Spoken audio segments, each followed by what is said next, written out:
여러분, 믿기시겠어요? 우리 집에 평생을 지켜온 비밀 금고가 있었는데, 그 금고가 열리던 날, 제 인생이 송두리째 뒤집어졌습니다. 처음 이야기를 꺼내는 제 목소리는 떨렸습니다. 평생 가족이라고 믿었던 사람들이 사실은 저를 속이고 있었단 걸 알게 된 그날의 충격은 아직도 생생합니다. 저희 집은 오래된 한옥을 개조해 살고 있었습니다. 기와 지붕은 새로 올렸지만 구석구석에는 여전히 옛 흔적이 남아 있었죠. 방마다 삐걱거리는 장롱, 벽지 아래 가려진 흙벽, 그리고 마루 밑에 숨겨진 작은 문 하나. 그 문이 바로 문제의 시작이었습니다. 평생 저도 몰랐던 금고가 숨겨져 있던 비밀의 방. 어느 날 막내 아들이 이런 말을 꺼냈습니다.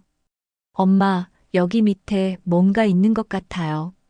소리 들어보세요. 에이, 거기 그냥 빈 공간이지. 우리 어릴 때 장난감 숨겨놓던 데 아니야? 아니에요. 망치로 두드려 봤는데 울림이 달라요. 뭔가 안에 커다란 게 있는 것 같아요. 순간 저는 심장이 덜컥 내려앉았습니다. 왜냐하면 오래전 남편이 살아있을 때 술에 취해 중얼거리던 말이 기억났기 때문이죠. 언젠가 저 밑이 열리면 다 드러날 거야. 그러니 절대 건드리지 마. 그땐 그냥 술김에 하는 말이라 넘겼는데 막내 아들이 말한 그 울림은 묘하게 불길했습니다. 며칠 뒤 결국 우리는 바닥을 뜯어내고 그 작은 문을 열었습니다. 안쪽에는 묵직한 철문이 있었고 거기에 오래된 자물쇠가 달려 있었죠. 큰아들이 말했습니다. 이거 금고 같은데요? 아버지가 남겨둔 거 아닐까요? 금고라니 우리 집에 그런 게 왜 있어? 너희 아버지가 평생 월급쟁이였는데. 엄마, 모르는 게 많잖아요. 혹시 유산 같은 게 들어있는 거 아닐까요? 순간 저는 복잡한 심정이 들었습니다. 그저 남편이 비밀리에 모아둔 돈일 거라 생각했거든요. 하지만 자물쇠는 녹슬어 열리지가 않았습니다. 결국 철물점을 불러 강제로 열어야 했습니다. 새톱이 돌아가는 소리, 자물쇠가 부서져 나가는 소리, 그리고 철문이 드디어 열리던 순간 그 안에는 돈다발이 아니라 수십 권의 수첩과 두꺼운 봉투들이 가득 들어 있었습니다. 막내가 봉투 하나를 꺼내 펼쳤습니다. 거기엔 놀랍게도 친필 유언장 같은 문서들이 들어 있었죠. 엄마 이거 보세요. 아버지가 직접 쓰신 것 같은데요. 제 눈에 들어온 글귀는 이랬습니다. 이 금고를 열어본 사람에게 진실을 밝힌다. 내가 평생 숨겨온 비밀은 가족들조차 몰라야 할 일이었다. 하지만 언젠가 반드시 드러날 거다. 순간 제 머릿속이 하얘졌습니다. 가족들 앞에서 다리를 후들거리며 주저앉고 말았어요. 큰 며느리가 말했습니다. 아니, 이게 뭐예요? 아버님이 뭘 숨겼다는 거예요? 돈인가요? 땅 문서인가요? 아니면 빚? 둘째 사위가 그 자리에서 봉투를 더 뒤졌습니다. 이건 땅 문서네. 근데 이 주소가 왜 낯설지? 우리랑 상관없는 데 같은데. 잠깐만요. 여기 또 있어요. 어머니, 이거 혹시 아시는 분이에요? 그가 꺼낸 건 오래된 흑백 사진 한 장. 거기엔 낯선 여자와 어린아이 둘이 함께 찍혀 있었습니다. 그런데 놀랍게도 그 여자 옆에는 젊은 시절의 제 남편이 웃고 있었습니다. 이게 뭐예요? 왜 아버지가 다른 여자랑 아이들하고. 순간 집안이 얼어붙었습니다. 누구도 말을 잇지 못했죠. 저는 숨이 막혀 당장 사진을 낚아채 손으로 구겨버렸습니다. 이건 잘못된 거야. 그냥 친구일 거야. 아니면 같이 찍은 동료겠지. 하지만 수첩을 펼쳐본 순간 제 눈앞은 더 큰 충격으로 물들었습니다. 둘째 아들 민호, 첫돌. 셋째 딸 수진, 5살. 남편의 친필로 적힌 메모. 그 옆에는 생활비 내역, 주소, 심지어 학원비까지 꼼꼼히 기록돼 있었습니다. 엄마 이거 진짜 아버지 자식들 이름 아니에요? 저희 말고. 거짓말이지? 설마 우리 아버지가? 그럼 우린 뭐예요? 진짜 가족 맞는 거예요? 그날 밤 온 집안은 울음과 고함으로 가득했습니다. 큰아들은 술을 들이켜며 소리쳤습니다. 아버지, 이럴 수 있어요? 우리한테 한 번도 말 안 하고 다른 가족을 키우셨다고요? 둘째 딸은 눈물을 닦으며 말했습니다. 엄마는 아셨어요? 이 사실 정말 모르셨어요? 저는 바닥에 무너져 흐느끼며 말할 수밖에 없었습니다. 엄마도 몰랐어, 정말 몰랐어. 내 아버지가 어떻게 이럴 수가 있니? 그날 금고가 열리면서 우리 집안은 더 이상 예전의 집안이 아니게 되었습니다. 돈이나 재산이 아니라 피로 이어진 또 다른 가족의 존재가 드러나 버린 것이었죠. 하지만 여러분, 이야기는 여기서 끝이 아닙니다. 그 금고 속엔 더 충격적인 기록들이 남아 있었고, 그것이 결국 우리 가족을 더 큰 혼란 속으로 몰아넣었습니다. 그리고 저는 그 과정을 통해 진짜 가족이란 피로 맺어진 관계가 아니라는 걸 뼈저리게 깨닫게 됩니다. 금고 문이 활짝 열린 채로 우리 가족은 그 앞에서 한동안 말을 잃었습니다. 낡은 종이 냄새, 곰팡이 냄새가 섞인 듯한 공기가 방 안을 가득 메우고 묵직한 서류 더미가 마치 우리를 비웃는 듯 쌓여 있었습니다. 큰 며느리가 다시 입을 열었습니다. 그럼 이 안에 있는 게 다 아버님 비밀이란 말이에요? 대체 몇 년 동안 이런 걸 숨기고 사셨던 거예요? 둘째 사위가 얼굴을 찌푸리며 서류를 뒤적였습니다. 여보, 이거 봐. 생활비 지출 내역인데 매달 200만 원 이상 빠져나갔어. 그 시절에 200만 원이면 엄청난 돈이잖아. 다 어디로 간 거야? 여기 기록된 이름 이거 다 다른 여자랑 애들한테 쓴 거야. 큰아들은 손을 덜덜 떨며 서류를 빼앗았습니다. 그럼 그동안 우리가 힘들다 해도 아버지는 뒷집 같은데 몰래 돈을 퍼주고 계셨던 거라고? 우리 학원비 못 낸다고 울던 시절에도? 막내가 주먹을 쥐며 소리쳤습니다. 나 중학교 때 체육복 못 사서 애들한테 놀림받은 거 아직도 생생한데. 근데 아버지가 다른 집 애들한텐 학원비, 용돈까지 챙겨줬다고? 이게 진짜 말이 돼? 저는 눈물이 터져 나왔습니다. 얘들아, 엄마도 몰랐단다. 엄마도 몰랐어. 내 아버지가 그렇게까지 했을 줄은. 그 순간 둘째 딸이 냉정하게 잘라 말했습니다. 엄마, 그런데 정말 몰랐어요? 아무런 낌새도 없었어요? 솔직히 저는 아버지가 출장 간다, 늦는다 할 때마다 뭔가 수상했어요. 큰아들이 거들며 말했습니다. 맞아. 아버지가 갑자기 며칠씩 안 들어오실 때 있었지. 근데 우리는 다 그냥 회사 일인 줄 알았어. 엄마도 그렇게 말씀하셨잖아요. 제가 떨리는 목소리로 대답했습니다. 그땐 나도 그렇게 믿었어. 믿고 싶었어. 내 아버지가 나를 속일 리 없다고 생각했으니까. 그러던 중 막내가 또 다른 봉투를 꺼냈습니다. 엄마, 이건 뭔가요? 양육비 합의서라고 쓰여 있는데.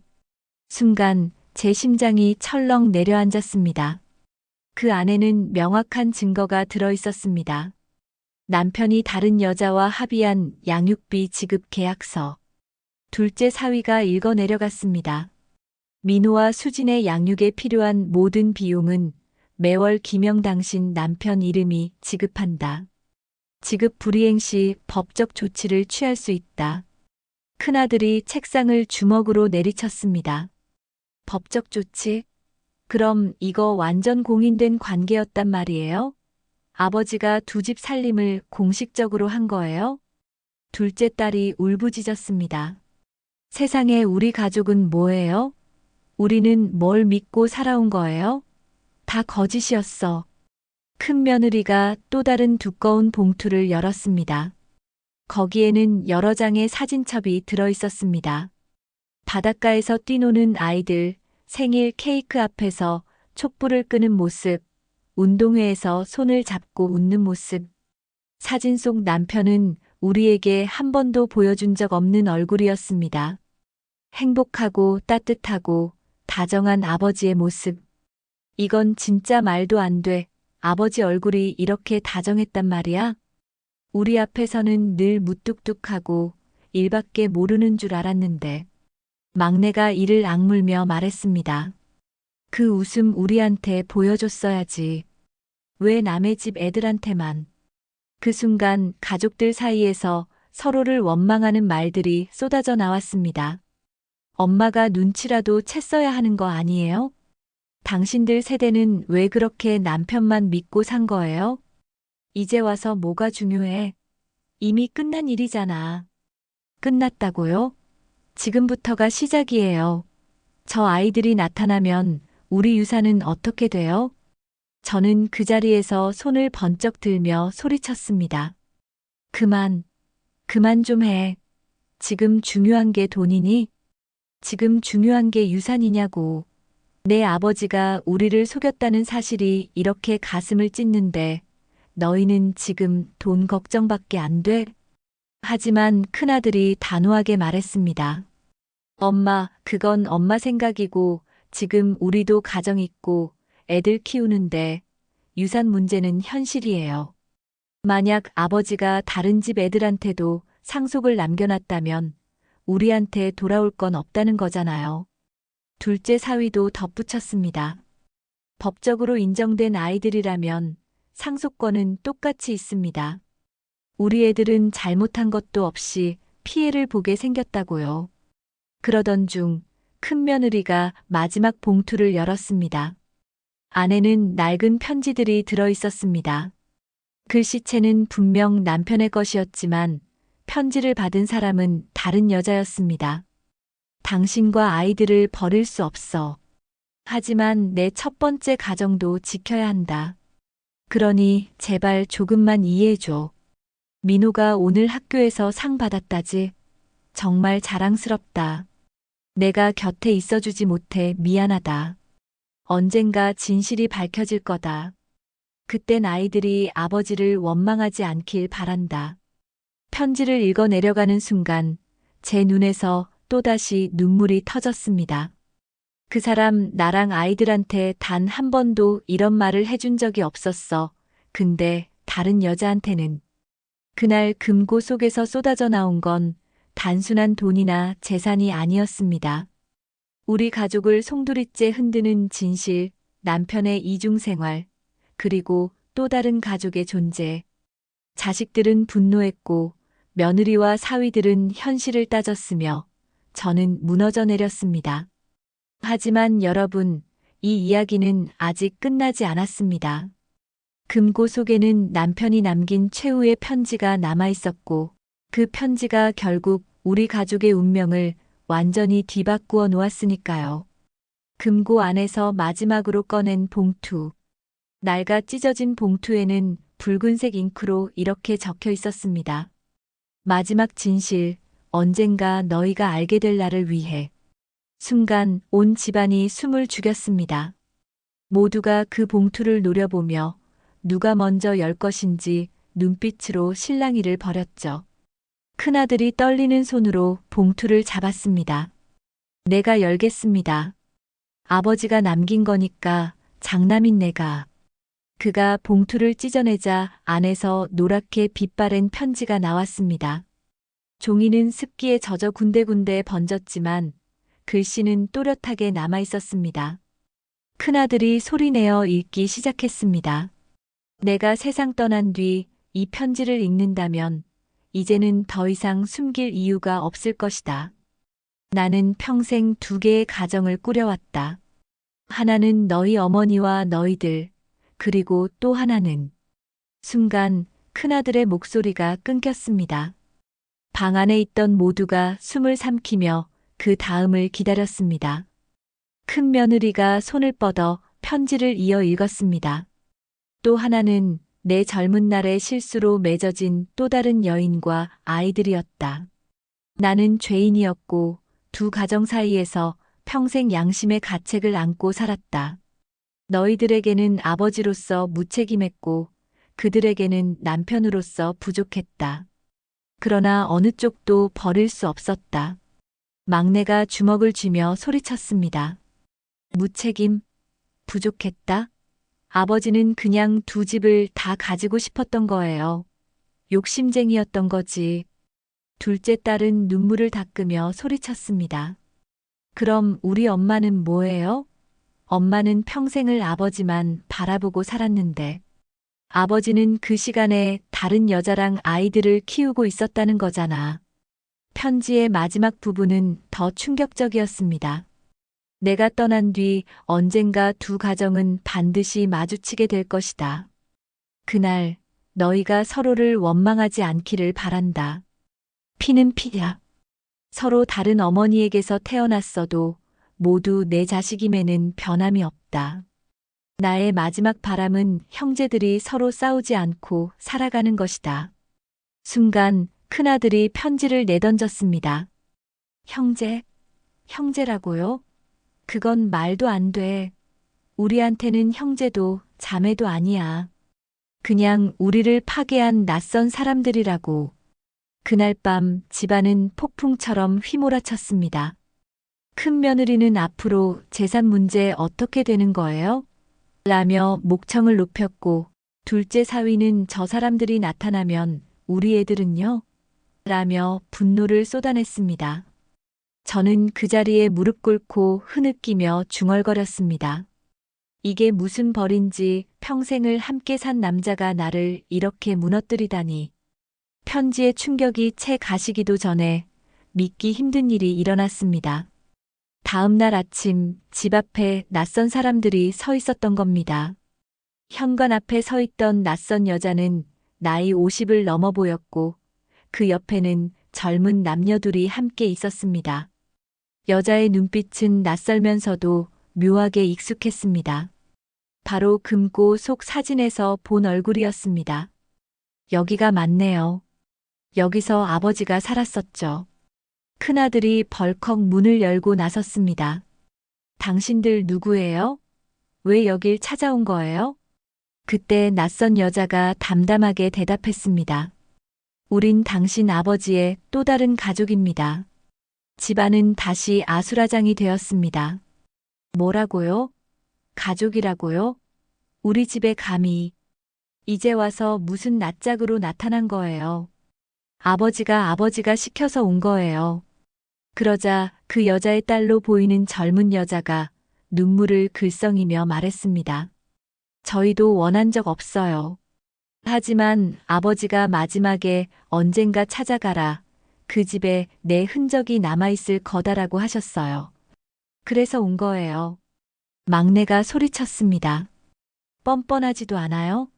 우리 엄마 앞에서 우리를 다 짓밟아 놓고 이제 와서 가족이라고. 그러자 그쪽 아들이 울분을 토했습니다. 우리가 원해서 이런 상황이 된 줄 아세요? 우리도 피해자예요. 아버지가 우리한테도 항상 죄인처럼 살았다고요. 명절에도 생일에도 항상 숨어 지내야 했어요. 당신들은 적어도 아버지를 공개적으로 부를 수 있었잖아요. 우리는 평생 그림자였다고요. 그 말에 우리 집 자식들도 잠시 멈칫했습니다. 그러나 곧 분노가 다시 치밀어 올랐습니다. 큰아들이 이를 악물며 말했습니다. 그래서 뭐요? 피해자라서 이제 와서 우리랑 나눠 먹겠다고? 아버지 재산이 탐나서 찾아온 거잖아요. 저는 그 자리에 주저앉아 두 손으로 얼굴을 가렸습니다. 그만해, 제발 그만해. 내 아버지가 바란 게 이거였을까? 우리끼리 이렇게 싸우는 게 그 사람 마지막 바람이었을까? 그러나 제 목소리는 아무도 듣지 않았습니다. 양쪽 아이들은 서로를 향해 원망과 분노를 쏟아냈습니다. 그날 우리 집은 진짜 금고보다 더 무거운 진실 앞에 무너졌습니다. 남편이 남긴 마지막 편지는 평화가 아니라 전쟁의 시작이었고, 숨겨진 가족의 등장은 우리를 끝없는 혼돈으로 몰아넣었습니다. 하지만 여러분, 이 이야기는 아직 끝이 아닙니다. 그들 사이의 대립은 결국 법정 싸움으로 이어졌고, 그 과정에서 더 충격적인 사실이 드러나게 됩니다. 그리고 저는 그 속에서 한 가지 커다란 깨달음을 얻습니다. 숨겨진 가족이 집 앞에 나타난 날, 우리 집은 더 이상 예전의 집이 아니었습니다. 서로의 눈빛에는 피로 맺어진 유대가 아니라 철저한 적대감만이 자리 잡고 있었습니다. 큰아들이 차갑게 물었습니다. 그럼 이제 뭘 원하러 온 겁니까? 아버지 재산이라도 나눠달라는 겁니까? 숨겨진 여자가 고개를 숙이며 말했습니다. 그런 게 아니에요. 저희도 아버지의 가족으로 인정받고 싶었을 뿐이에요. 살아계셨을 때는 단 한 번도 제대로 불러주지 않았던 아버지라는 이름, 그걸 한 번이라도 듣고 싶었어요. 막내가 분노로 얼굴이 새빨개져 소리쳤습니다. 인정받고 싶다. 인정? 우리 엄마를 40년 동안 속이고 살았던 그 남자를 아버지라고 부르는 게 자랑스러워요? 당신들 때문에 우리 엄마는 평생을 바보로 살았다고요. 그러자 숨겨진 아들이 눈물을 글썽이며 맞섰습니다. 바보요? 우리 엄마는 그럼 뭐예요? 평생 숨어 살면서 그 사람은 언젠가 우리를 찾아줄 거다라는 희망 하나로 버텼다고요. 당신들이 받은 상처만큼 우리도 상처였어요. 그날 밤 저는 머리를 감싸쥐고 앉아 있었습니다. 양쪽 아이들이 내뱉는 말은 모두 칼날 같았고 제 심장은 산산이 찢어지는 듯 했습니다. 그러나 현실은 감정만으로 끝나지 않았습니다. 숨겨진 가족은 곧 변호사를 선임했고 법원의 상속권을 주장하는 소송을 제기했습니다. 큰 며느리가 날카롭게 말했습니다. 어머니, 이건 감정으로 해결할 문제가 아니에요. 이제부터는 돈과 법의 문제예요. 저 사람들도 아버님 자식으로 인정받으면 유산은 반으로 쪼개져요. 둘째 사위가 덧붙였습니다. 저희 아이들 미래가 달린 문제예요. 가만히 있으면 안 됩니다. 반드시 이겨야 해요. 법정 안 판사의 목소리가 울려 퍼졌습니다. 오늘은 피상속인 김영의 상속권 관련 첫 심리입니다.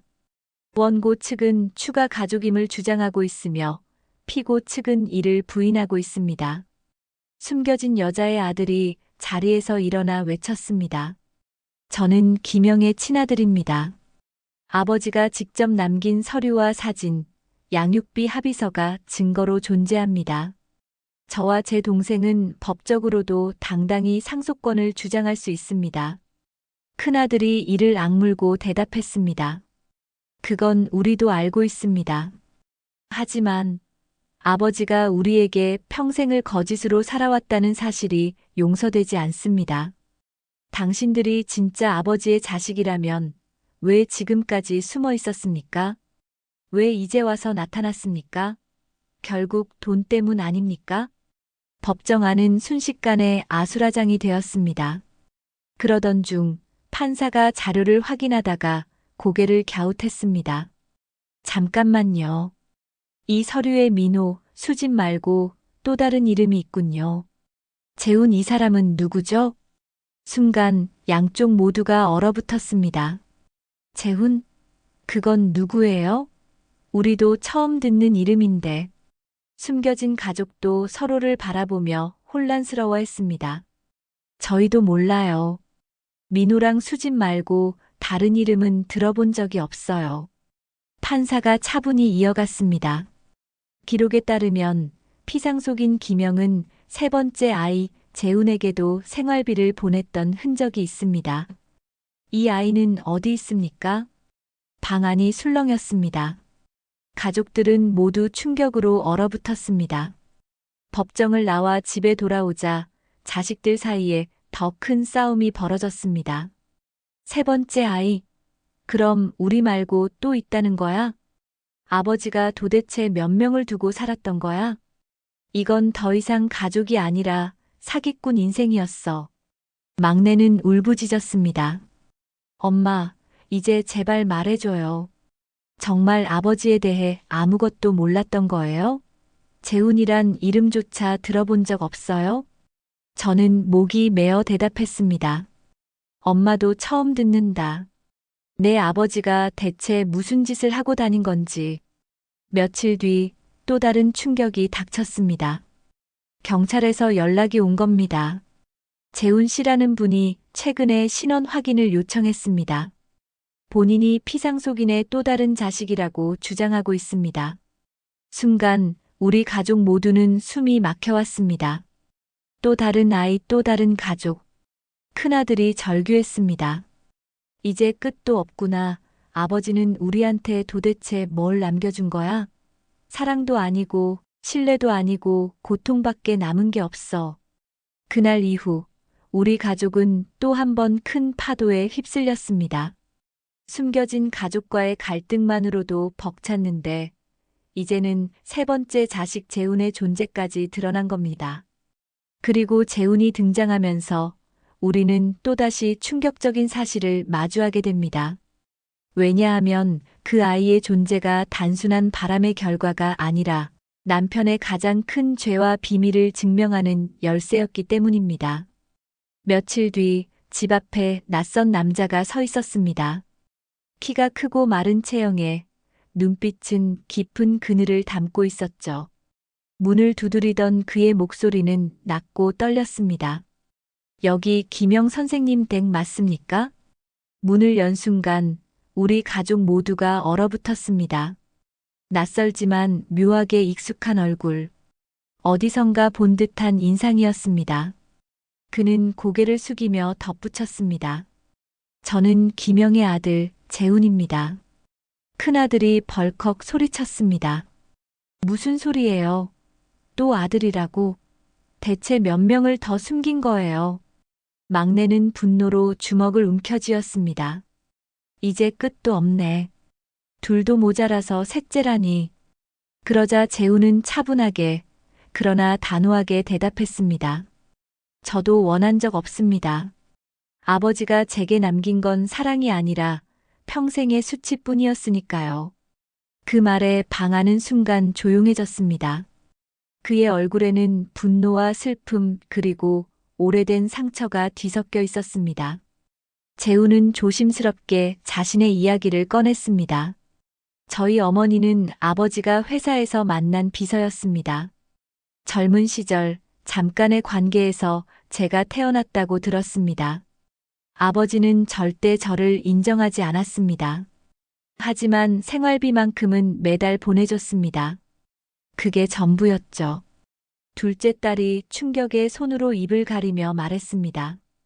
비서, 그럼 아버지가 회사에서도. 큰 며느리가 차갑게 덧붙였습니다. 결국 바람을 넘어 회사에서도 같은 짓을 한 거군요. 재훈은 고개를 끄덕였습니다. 저희 어머니는 아버지를 원망하다가 결국 병으로 돌아가셨습니다. 저는 혼자 남았고 아버지를 원망하면서도 한편으론 끝까지 혹시 나를 찾지 않을까 기다렸습니다. 하지만 끝내 그는 오지 않았습니다. 재훈은 낡은 가방을 열어 한 묶음의 서류를 꺼냈습니다. 여기 아버지가 제게 보냈던 편지들입니다. 직접 쓰신 글씨입니다. 제 이름, 제 생일, 그리고 매달의 송금 내역까지 모두 기록돼 있습니다. 큰아들이 서류를 낚아채보며 소리쳤습니다. 정말이네 아버지 글씨체야. 그런데 왜 우리한텐 한 번도 이런 걸 말 안 했던 거야? 막내는 눈물을 터뜨렸습니다. 아버지가 결국 우리에겐 평생 비밀을 지킨 거네. 우리 앞에서는 의로운 가장인 척하면서 숨겨진 가족, 그리고 재훈까지. 방 안에는 이제 세 갈래의 자식들이 서로를 노려보며 대치하고 있었습니다. 숨겨진 여자의 아들이 날카롭게 말했습니다. 우리도 억울해요. 그런데 이제 보니까 당신들도 피해자였네요. 아버지는 우리 모두를 속였으니까요. 재훈이 차갑게 웃으며 말했습니다. 피해자? 피해자는 어머니와 저예요. 당신들은 그래도 아버지라는 이름을 불렀잖아요. 난 단 한 번도 불러본 적 없다고요. 큰아들이 분노를 참지 못하고 소리쳤습니다. 그만. 아버지가 우리 모두를 망쳐놨어. 그런데 왜 우리는 이렇게 싸워야 하냐고. 저는 더 이상 버티지 못하고 울부짖었습니다. 그만해. 제발 그만 좀 해. 그 사람이 떠난 지 얼마나 됐다고. 너희는 피로 이어진 형제들이라는데 왜 서로 칼날만 겨누니? 내가 이걸 보려고 평생을 산 줄 알아. 눈물이 쏟아져 앞이 보이지 않았습니다. 하지만 자식들의 분노는 멈추지 않았습니다. 그때 재훈이 충격적인 말을 꺼냈습니다. 그리고 더 큰 진실이 있습니다. 아버지는 단순히 두 집 살림, 세 집 살림을 한 게 아니었습니다. 그는 회사에서 횡령을 했습니다. 모두가 놀라 눈을 크게 떴습니다. 이게 증거입니다. 제 어머니가 생전에 남겨둔 서류예요. 아버지는 회사 자금을 빼돌려 두 집, 세 집을 유지했습니다.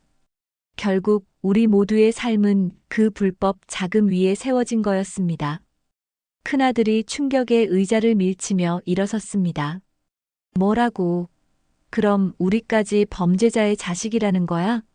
아버지가 평생 정직한 줄 알았는데 결국 다 거짓이었어? 둘째 딸은 절규했습니다. 엄마, 아버지가 회사 돈까지 훔쳤다잖아요. 엄마도 몰랐던 거예요? 저는 몸을 떨며 대답했습니다. 정말 몰랐다. 너희 아버지가 나한텐 늘 정직이 전부라 했는데 그게 다 거짓이었다니. 그날 밤 우리 집은 돌이킬 수 없는 혼돈에 빠졌습니다. 한쪽에서는 재산을 나눠야 한다는 목소리가, 또 한쪽에서는 우린 피해자다, 상속을 거부해야 한다는 목소리가 터져나왔습니다. 저는 조용히 기도하듯 중얼거렸습니다. 신이시여, 대체 왜 이런 진실을 지금에야 드러나게 하신 겁니까? 그날 재훈의 등장은 단순히 새로운 가족의 등장이 아니라 아버지의 삶 전체가 거짓이었다는 충격적인 폭로였습니다. 사랑도 신뢰도 심지어 일터에서의 명예까지 모두 가짜였던 것입니다. 하지만 여러분, 이야기는 여기서 끝이 아닙니다. 곧 드러나게 될 마지막 진실은 우리가 상상조차 하지 못한 더 깊은 비극이었습니다. 그 진실이 밝혀지자 저는 인생에서 가장 큰 깨달음을 얻을 수밖에 없었습니다. 재훈이 내민 서류는 모두 오래된 것이었습니다.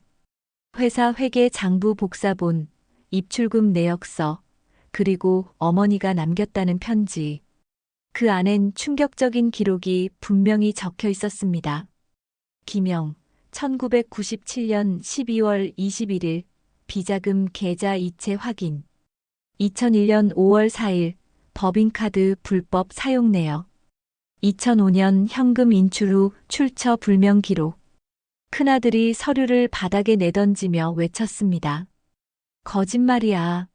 아버지가 평생을 정직하게 살았다고 얼마나 떠들고 다녔는데 다 거짓이었다는 거야? 둘째 딸이 눈물을 흘리며 고개를 저었습니다. 엄마, 이게 사실이에요? 엄마는 진짜 아무것도 모르셨어요? 우리만 속은 거예요? 저는 입술을 깨물며 대답했습니다. 엄마도 몰랐다. 너희 아버지가 그토록 자랑하던 정직이 이렇게 더럽혀진 가짜였을 줄은. 큰 며느리가 싸늘하게 말했습니다. 그럼 이제 우리 입장은 뭐가 되는 거예요? 아버님, 재산 이거 다 불법으로 만든 거라면 유산은커녕 국가에 환수당할 수도 있다는 거잖아요.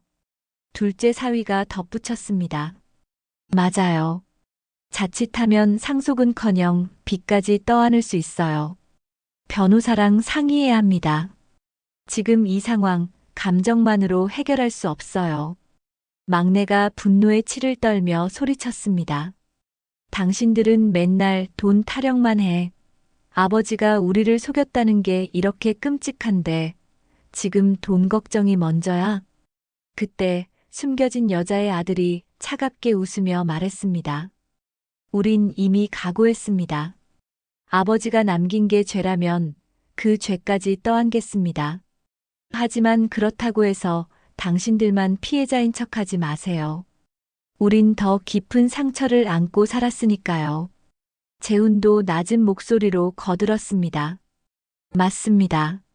아버지가 우리를 버리고 다른 가정에 숨어 산 것도 죄였어요. 하지만 그 죄를 드러내지 못한 채 살다 간 건 더 큰 비극입니다. 큰아들이 분노를 참지 못해 외쳤습니다. 다 필요 없어. 아버지는 범죄자였고 우리 모두를 속인 배신자야. 이제 와서 형제랍시고 끼어들지 마. 둘째 딸은 주저앉아 울며 말했습니다.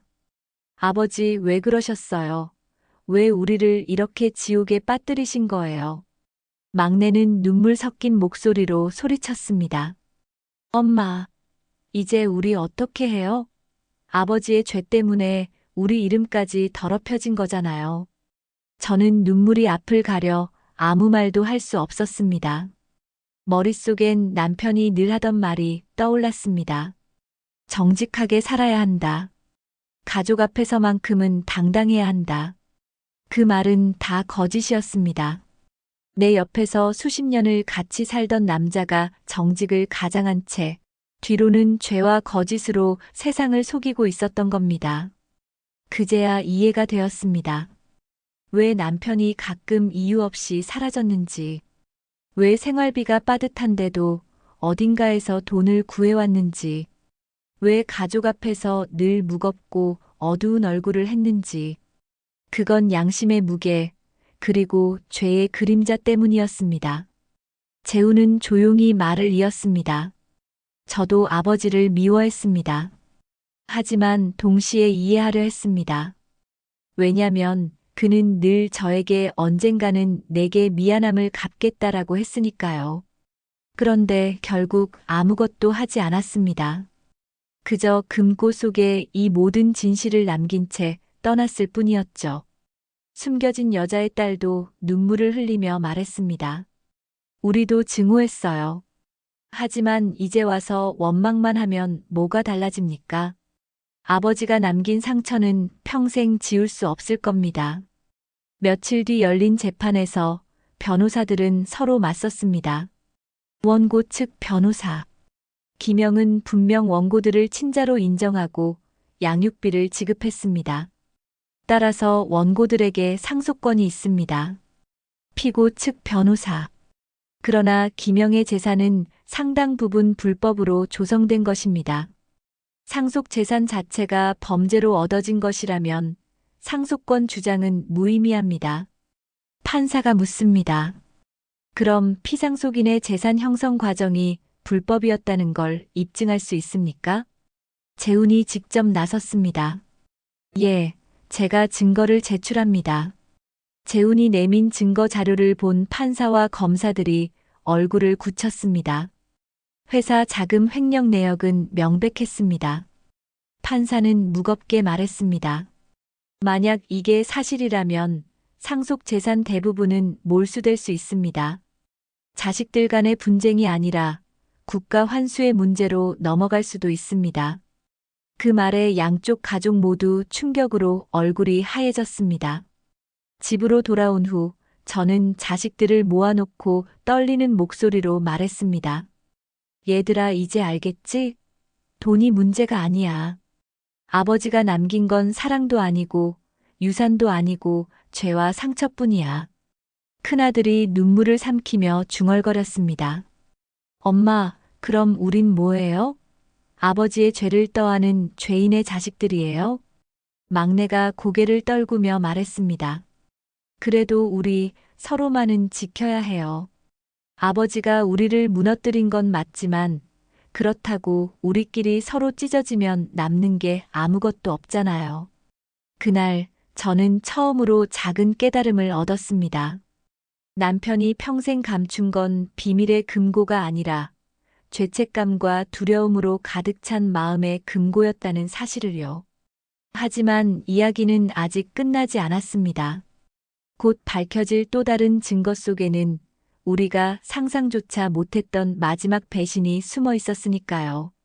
재판이 이어지던 어느 날 변호사가 집으로 찾아왔습니다. 그의 표정은 무겁고 손에 든 서류철은 낡았지만 묵직했습니다. 이건 최근에 발견된 자료입니다. 김영 씨가 남긴 또 다른 문건이 회사 창고에서 나왔습니다. 순간 제 심장이 다시 철렁 내려앉았습니다. 가족들은 이미 남편의 비밀에 질릴 대로 질려 있었지만 또 다른 기록이 발견됐다는 말은 곧 새로운 폭탄이 터질 거라는 예고 같았습니다. 큰아들이 떨리는 손으로 서류를 펼쳤습니다. 거기엔 비상계획이라는 제목이 붙어 있었습니다. 만약 내가 드러나게 된다면 모든 재산은 비밀 계좌로 옮겨라. 그리고 그 계좌의 수익자는 오직 재훈이다. 방 안이 폭발하듯 술렁였습니다. 뭐라고? 재훈이라고. 우리도 아니고 숨겨진 가족도 아니고 세 번째 아들 재훈이라고. 아버지가 진짜로 사랑한 건 우리도 그들도 아니고 결국 저 아이였던 거야? 막내가 소리쳤습니다. 이건 말도 안 돼. 우리를 평생 속여놓고 마지막까지 남긴 재산을 재훈한테 몰아주라고? 그게 아버지의 진심이었어? 둘째 딸은 눈물을 닦으며 절규했습니다. 엄마, 이게 사실이에요? 아버지가 마지막까지 우리를 버린 거예요. 큰아들은 얼굴이 붉게 달아올라 재훈을 향해 주먹을 불끈 쥐었습니다. 너, 내가 진짜 아버지가 사랑한 자식이란 말이냐? 그럼 우린 뭐였어? 우린 다 뭐였냐고. 재훈은 잠시 눈을 감고 고개를 떨군 채 말했습니다. 저도 믿기지 않았습니다. 전 제 삶에서 아버지의 사랑을 느껴본 적이 없어요. 단 한 번도 아들아라는 말을 들어본 적 없었습니다. 그런데 마지막 기록에 제 이름이 적혀 있었다고요. 저도 혼란스럽습니다. 숨겨진 여자의 아들이 냉소적으로 웃었습니다. 역시 결국 우리도 아니었군. 우리 어머니가 평생을 바친 사랑도 우리 눈물도 다 아무 의미가 없었어. 결국 아버지는 또 다른 아이를 위해 모두를 속였던 거야. 큰 며느리가 차갑게 말했습니다. 이제 확실해졌네요. 아버님은 우리 모두를 농락하셨던 겁니다. 한쪽도 버리지 못한 게 아니라 결국 모두를 가지고 놀다가 마지막에 스스로 선택한 자식만 남기고 간 거예요. 둘째 사위가 씁쓸하게 고개를 저었습니다. 이건 상속이 문제가 아니라 아버지의 인생이 철저한 거짓이었다는 증거입니다. 우리가 아무리 싸워봤자 답은 없습니다. 막내가 주저앉아 머리를 감싸지며 울었습니다. 이제 우리 뭐가 남았어? 아버지 이름만 들으면 다 수치인데. 저는 눈물이 쏟아져 내리는 걸 막을 수 없었습니다. 내가 평생 믿은 건 뭐였을까? 정직한 남편, 성실한 아버지, 가정을 위해 몸 바친 사람, 그게 다 가면이었어. 그 사람은 결국 우리 모두를 버린 거였어. 그 순간 제 가슴 속에서 무너지는 소리가 들렸습니다. 마치 지난 세월이 한순간에 다 무너져 내리는 듯 했습니다. 재훈이 조용히 말했습니다. 저도 기쁘지 않습니다. 이 기록 때문에 오히려 더 괴롭습니다. 왜냐면 그가 마지막까지 사랑한 게 저라면 전 그 사랑을 단 한 번도 받아본 적 없으니까요. 결국 전 이름만 남은 자식이었을 뿐입니다. 그의 눈에 맺힌 눈물은 우리 모두의 가슴을 찔렀습니다. 순간 자식들은 잠시 말을 잃었습니다. 둘째 딸이 떨리는 목소리로 말했습니다. 우린 평생 아버지에게 사랑을 구걸했어. 칭찬 한마디, 관심 한 번 그런데 아버지는 늘 다른 데 있었지. 결국 우리 모두는 똑같았던 거야. 다 버림받은 존재였던 거야. 큰아들이 한숨을 내쉬며 고개를 떨구었습니다. 맞다. 결국 차이는 없었어. 우리도 저들도 재훈도 다 똑같이 아버지한테 속고 버림받은 거였어. 잠시 동안 방 안에는 고요가 흘렀습니다. 처음으로 서로를 향해 분노가 아닌 슬픔의 공감이 스쳤습니다. 저는 흐느끼며 중얼거렸습니다. 그래, 그 사람이 남긴 건 미움이 아니야. 미움보다 더 깊은 상처였어. 우리 모두가 피해자였구나. 그날 밤 우리 가족은 처음으로 서로를 바라봤습니다. 여전히 상처투성이었지만 분노만으로는 아무것도 해결되지 않는다는 걸 깨닫기 시작했습니다. 하지만 이야기는 아직 끝나지 않았습니다. 곧 밝혀질 마지막 기록 속에는 아버지가 왜 그렇게 살 수밖에 없었는지 그의 숨겨진 과거의 진실이 담겨 있었습니다. 그것은 우리 모두가 상상도 못한 비극의 뿌리였던 것입니다. 재판이 중반으로 치닫던 어느 날 변호사가 새로운 증거를 들고 왔습니다. 이번에는 김영 씨의 과거 기록이 발견됐습니다.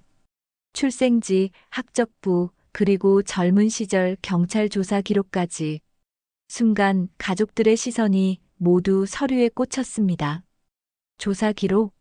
아버지가 경찰에 잡힌 적이 있다고요? 서류를 펼치자 믿기 힘든 기록이 눈에 들어왔습니다.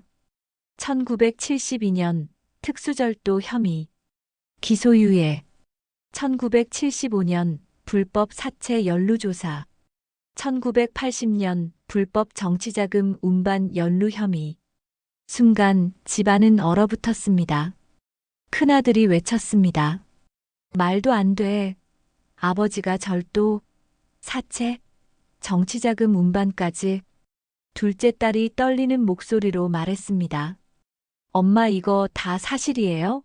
정말 아셨어요? 저는 눈물을 글썽이며 고개를 저었습니다. 엄마도 처음 본다. 내 아버지가 젊은 시절 그렇게 살았을 줄은. 재훈이 조용히 말을 이었습니다. 제 어머니가 말해주셨습니다. 아버지는 젊을 때 가난 때문에 모든 걸 잃을 뻔했다고. 굶어 죽지 않으려고 훔치고 빚쟁이에게 쫓기고 결국 권력자들의 심부름꾼까지 했다고요. 그때부터 삶이 뒤틀린 겁니다. 숨겨진 여자의 아들이 씁쓸하게 고개를 끄덕였습니다. 그러니까 아버지가 우리 어머니를 숨겨둔 것도 결국 그때처럼 겉과 속을 나눠 살아야 한다는 습관 때문이었단 말이죠. 죄를 숨기듯 우리도 숨겼던 거네요. 막내가 절규했습니다. 그럼 뭐예요? 아버지가 이렇게까지 거짓으로 산 게 다 가난 때문이었다고 변명하려는 거예요. 큰아들이 이를 악물며 말했습니다. 아무리 가난했어도 가족까지 속이고 새집 살림까지 할 이유는 안 돼. 그건 변명일 뿐이야. 둘째 딸은 눈물을 닦으며 말했습니다.